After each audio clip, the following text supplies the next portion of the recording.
everyone, welcome back to Drive It Out. My name is Adam.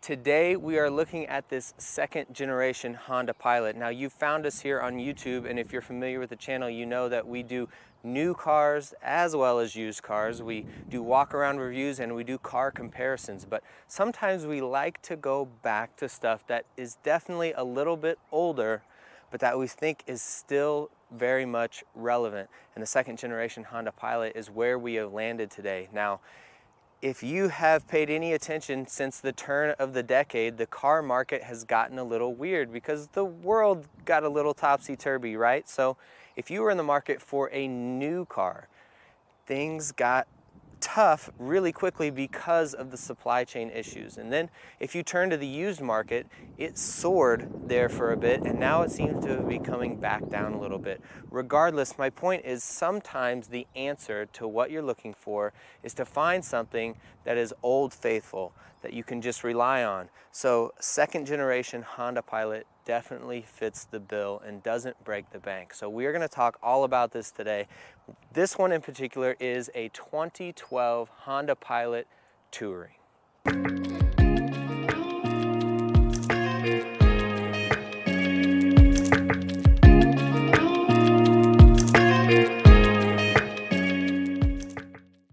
All right guys, here at the second generation Honda Pilot, here's what you get. Now, this has still kind of that boxy shape that we kind of had in the first generation Honda Pilot. And if you know your Pilots, the third generation got super curvy, right? And kind of looked minivan-esque, like a lifted minivan. So if you are looking at a Pilot already, then you probably are part of that minivan resistance, or at least within yourself, you're trying to avoid getting a minivan. And so I commend you for that. You can take some pride in that. But the third generation definitely looked more minivan-esque. So the boxy shape of the second generation Pilot, as well as the new fourth generation Honda Pilot, are a little bit tougher looking. So think about this. This is a very simple design. You have a naturally aspirated 3.5 liter V6 from Honda here. You're making 250 horsepower with about the same amount of torque.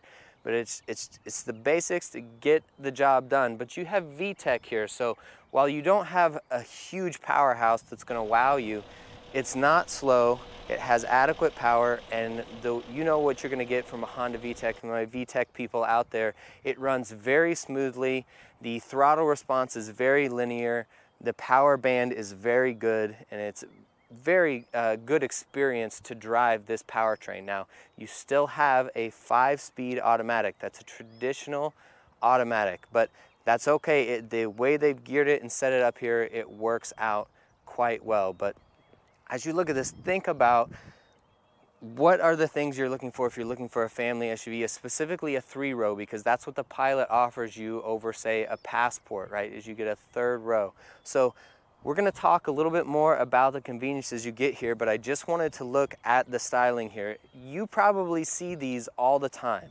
Depending on if you're paying attention or not, you probably see these a lot, and most of them are a decade or more old, and they still run because they didn't go wild here. This is very basic setup. Naturally aspirated motor with a traditional automatic transmission, and you just go. So the gas mileage is just fair. You're probably not gonna see 20 miles to the gallon anytime you drive it unless you're really on a long road trip doing a lot of down in altitude. But it does okay around town, especially for something that can haul 8 people. But let's go to the back of this. Let's talk a little bit about what you're gonna get in the back, and then we'll check out the inside as well.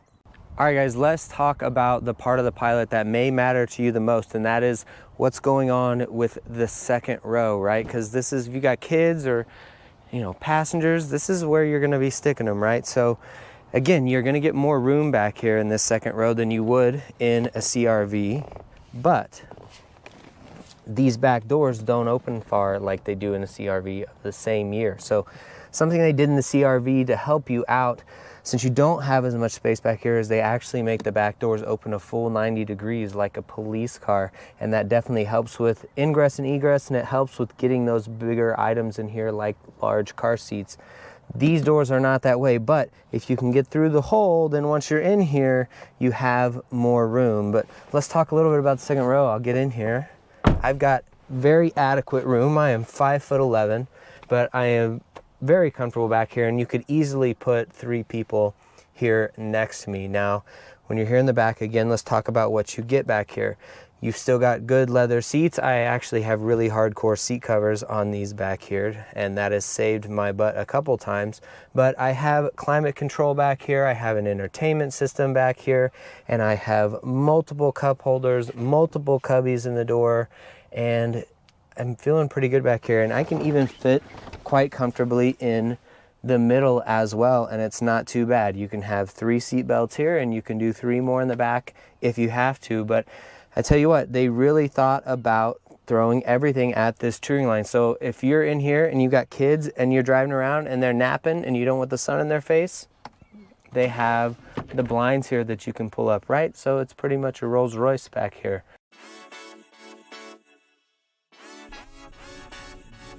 Now, the thing about the Honda Pilot is this is not a huge full-size SUV like a Surburban or a Tahoe or a Ford Excursion or something like that. So not only can you still fit it in most garages, but to seat 8 people and not have that large full-size SUV, that is where the Pilot shines. So this being a mid-size SUV, you can put 3 child safety seats in the second row all the way across. And that is extremely helpful, and that is where the Pilot has a major advantage over, say, the CR-V or something like a RAV4. So you can just pile them right on in here. So that is a good second row with a good room. Now, if you come around to the back, again, this is a 3-row SUV. So as we come around to the back, first I will show you the window just pops. If you want to just do the window thing, that can be incredibly advantageous. Not just for loading and unloading or pulling this open and not spilling all the groceries out or all the strollers or all the kids stuff or whatever, but it's also helpful if you have animals, if you have dogs, you can pop this up right around town and let them hang out back here. So now we will also do the full gate, which you can do from the remote because this is a touring.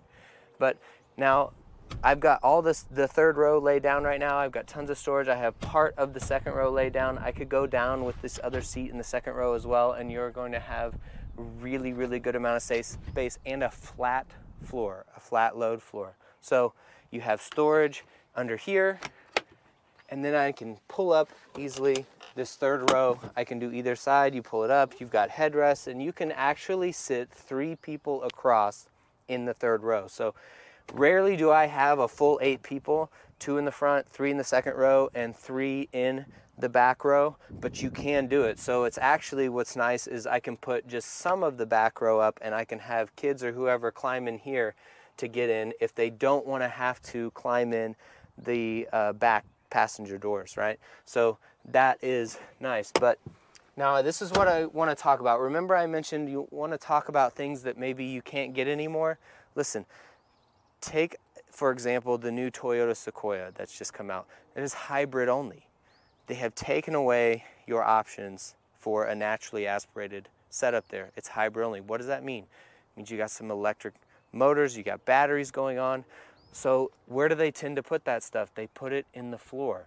So the back of that vehicle and other hybrids, you can't get the seats to go down far enough into the floor to where you have a flat loading area inside. So again, this is stuff, little things that maybe you're not paying attention to that are going away sometimes. So to still be able to put the seats all the way down to where you have a flat load floor can be very valuable depending on what you're loading back here. But this is a lot of room. Now a minivan, here's where you're going to have an advantage in a minivan, right? You're going to have a much lower load height, right, in a minivan. So the SUV, it comes up, but you're still getting good space here. So if you don't want to deal with the minivan, but you still want to have a lot of the space of the minivan, it is here. It can be found here. 3 good rows, you can fit 8 people. Now it's a little tougher to climb into for kids, but I tell you what, it's awesome. Now that brand new Honda Pilot,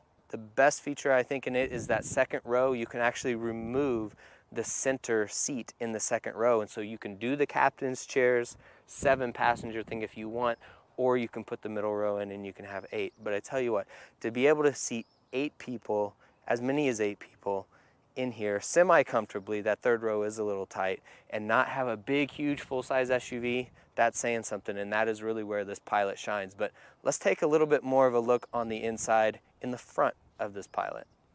All right, guys, I'm hopping in the passenger seat here in this Pilot, and there's some things I want to talk about up here. So first of all, you are the passenger. I tell you what, I've got my pack of DVDs right here because you do the loading for the DVD system up here. And again, you know, maybe the DVD system isn't important to you. I tell you what, the new CRVs, the new Pilots, they are taking away that rear entertainment system, because if you get in the higher trims, you are getting a panoramic sunroof, so you lose that ability. What do you think? They're counting on you to give your kids entertainment, you know, whether they have a tablet or something like that. But I tell you what, sometimes you give a kid a tablet, they do something for a few minutes and then they put it down, they're done with it. But I tell you what I found with my kids is if I can put in a movie, something that's going to last an hour, 90 minutes, and put it on back here, they'll stay glued to it for that long.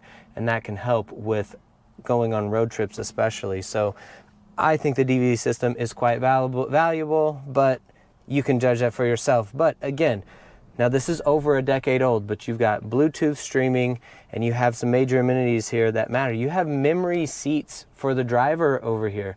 That is excellent. But I tell you, where you are going to lack in here is fit and finish, okay? So the materials in here are very hard plastic everywhere. It doesn't matter where you touch, whether it's a high touch material, low touch material. The only place they've given you a little bit of leather is this very small spot on the door here. But you will tell, especially the edges of things, that the fit and finish was kind of an afterthought. So you look on places like this glove box and the pockets and the doors, and you're going to kind of notice that. But if you can get past that, you're going to have all the amenities in here that I think that you really need, short of the super modern stuff like the Android Auto, like the Apple CarPlay, like a digital gauge cluster or something of that nature. But if you can get over the materials in here, then I think you're going to be okay. Now, something that will help with that if you're shopping for a used Pilot is stay away, if you can, from the light colored interiors, the gray and the tan, because that hard plastic stuff ages so poorly and so much faster. So it really helps if you can find the black interior, and that can be hard to do. I know, I remember that from when I shopped. So, but I tell you what, you're very comfortable over here, and you've got a heated passenger seat. I have a power passenger seat, and it's really good. So I'm gonna go ahead and jump over to the driver's seat, show you guys a few things from the driver's seat, and then we're gonna take this thing for a drive. All right, guys, I am here in the driver's seat of the Pilot. I tell you what, this is just a nice, comfortable place to be. Now, the first thing I notice when I get in here is this shifter. It's kind of in an odd place, but you know what, while you don't have paddles, you still have drives 1, 2, and 3, and then your regular drive mode, but you also have this button here, which will actually lock all 4 wheels. So if you need to get out of a really sticky situation, you know, this is all-wheel drive where the rear just kicks in when it needs to, with the exception of pushing this button to lock all 4 wheels to get out of a situation where you might be stuck. That is definitely really handy. But I tell you what, again, sitting in here, the gauges are easy to read. I have good steering wheel buttons that are easy to learn, and you can learn them by feel, so you can keep your eyes on the road. And you know what? I've got my memory seat buttons over here. I've got power windows, mirrors. It's all very easy to figure out. So while this is a huge waterfall of buttons, it's not as intimidating as you might think. But again, I've got good visibility up here. I sit up high, much higher than a minivan.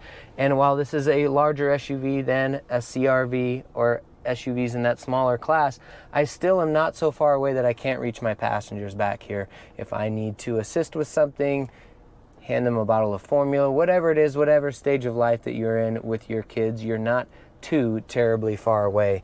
But I tell you what, we need to get this thing out on the road and see what it's like to drive on the road. Let's go do that.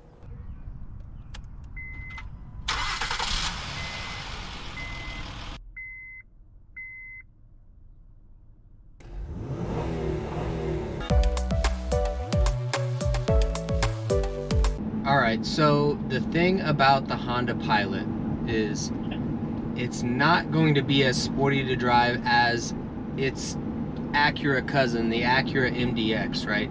That's got that super handling all-wheel drive system. This does not have the super handling all-wheel drive system, but it is all-wheel drive. It's just a more simple form. It works quite well, it's quite functional, but it's not distributing power between the rear wheels one side to the other when you're handling tight turns. But it's incredibly comfortable to drive, and I tell you what, you're getting comfort and ride quality in the old school way. You've got big tires, right? So this has 18-inch alloy wheels, and you've got good thick tires on here, as opposed to some newer vehicles that you might get. You're talking 20, 21, 22-inch wheels with rubber bands for tires, and then the way you get your comfortable ride has to be all within the suspension. It's all electronic, and that is all great, but when you're on a budget and you're looking for something reliable that's not going to have a lot of maintenance problems, you know, the more tech you can pull out of it, the better. So the way to get that comfort ride is with smaller wheels, bigger tires. So with driving this is going to be just a plain old front-wheel drive experience most of the time, until you get in inclement weather, or until you're off-road a little bit or on something loose.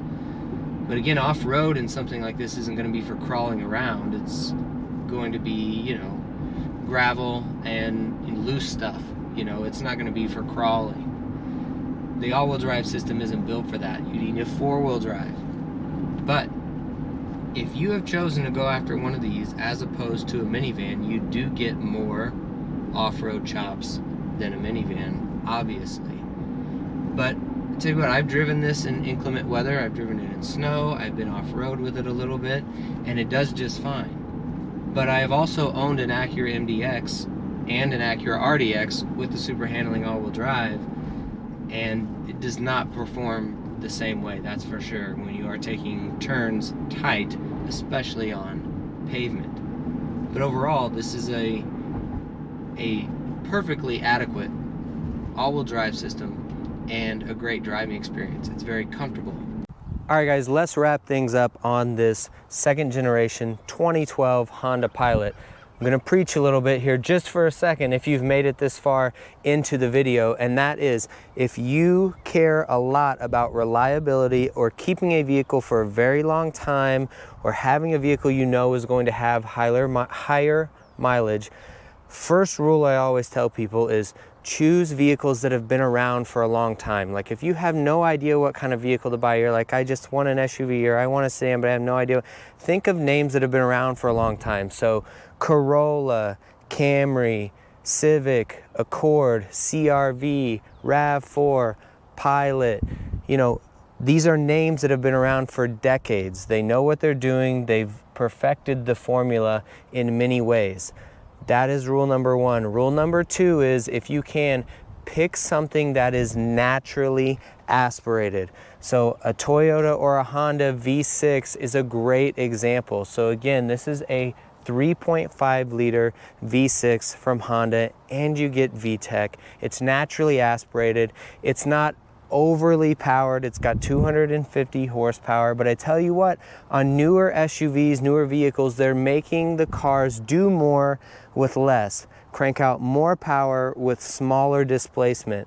So they're putting turbos on everything and making these little 4 cylinders do all this extra work. And it's great for a while, but when you want longevity, right? You want something that you know is going to last you.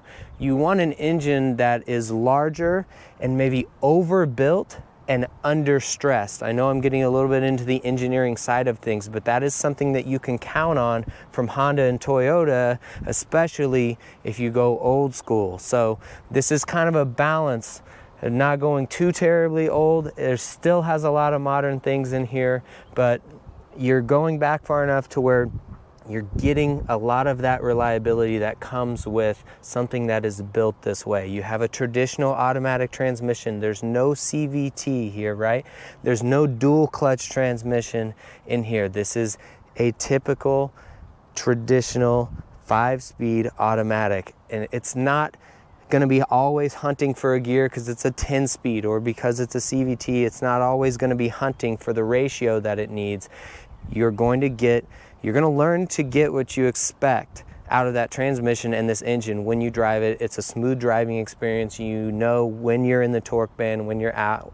It's going to be very easy experience to drive this type of vehicle. So, but again, we are in the mid-size SUV here. You get 3 rows. You can fit a bunch of people in here. This is a great option. So if you are on a budget, I definitely would look old school Pilot. Old school Toyota Highlander would be a competitor for this. Also cross shop that. But again, to get 8 genuine seats with 8 seat belts, this is one of your very few options. Now, it's not often that I do one of my personal vehicles, but this is a personal vehicle of mine. I've had this for 2 years. I purchased this in 2021. I bought it for $14,000 with right at 100,000 miles on it. I've owned many Hondas, like I said before, so I knew what to expect. So I spent $14,000 on this. It had 100,000 miles. I bought it, and the very first thing is I put $2 grand into it. I put new tires on it, and I did the timing belt and the water pump. You do that, and then you know it's good for the next 100,000 miles. So I was in this for $16,000. I've put exactly 20,000 miles on it in the last 2 years. All around town, kids in and out, kids, all the stuff that comes with kids, the food, the sticky stuff, the road trips, throwing their stuff everywhere, they're standing, walking on the seats, and it just takes it. So a great way to get the family vehicle you need but not worry about a major precious factor is to go used with something like this, and it has been great. It has needed no extra maintenance. I change the oil, I rotate the tires. That's it. That's what you can expect from a naturally aspirated setup from Honda.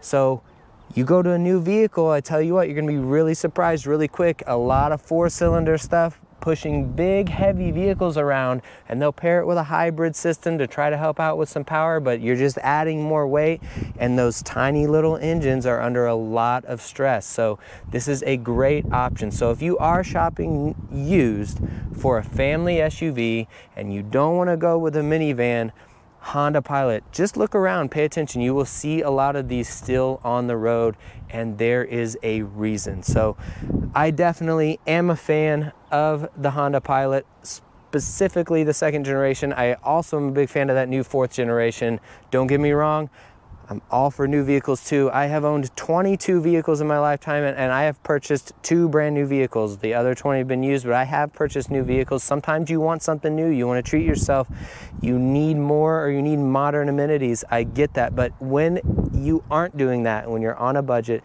this is a great place to look. So guys, you have been watching Drive It Out. You found us on YouTube. We try to review vehicles that are relevant to you guys out there as shoppers. I hope you'll check out the rest of the channel. We have new vehicles, we have walk around reviews, we have car comparisons, and we have all kinds of stuff that I hope you will like and that I hope will help you in your shopping experiences when you're looking for a car. I know the market's got weird, so anything we can do to help, to inform you, I hope that you enjoy. But you can find us at DriveItOut.com, and that'll shoot you off to all the other places that you can find us. Of course, we're on social media. Instagram specifically, we're at Drive It Out. I am personally on Instagram at Naturally Aspirated Adam. And again, you found us on YouTube. Thank you so much for watching. Don't forget to subscribe, and we will see you in the next review. Go through, you know, my tires and check pressure. I can look at my range. I can look at my gas mileage, you know, basic things like that.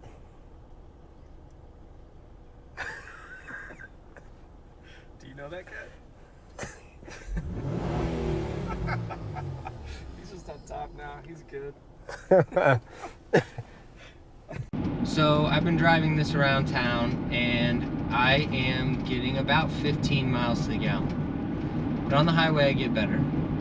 Obviously, if I am taking a road trip, and I've taken this on road trips. I've taken this all the way to South Dakota and back. Again, I'm in Kansas City, Missouri. That was a big one. I purchased it down in Arkansas, drove it home from there.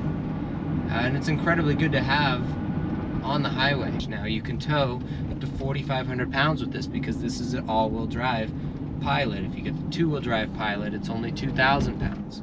Here, amenity-wise, is great. I've got heated seats, I have a sunroof, I have the higher-end audio system with the subwoofer, got the entertainment system, and I have good steering wheel controls. I have navigation. Now granted, it's navigation that looks like it's a decade out of date, because it is, but there's a good space to stick your phone up here if you're going to do that with a used vehicle. Sometimes you got to do that. But I tell you what, DVD, CD, I have Bluetooth audio, so I have Bluetooth for my phone, but I also have Bluetooth streaming. So Honda was just getting on board with that 2012, 2013, and 14 in some of their other vehicles, but you could finally Bluetooth stream with the 2012 Honda Pilot here. So that's another very added benefit of going for the 2012 with the facelift and getting a 2012 to 2015 if you can, because you're not going to get that if you get an 09 through a 2011.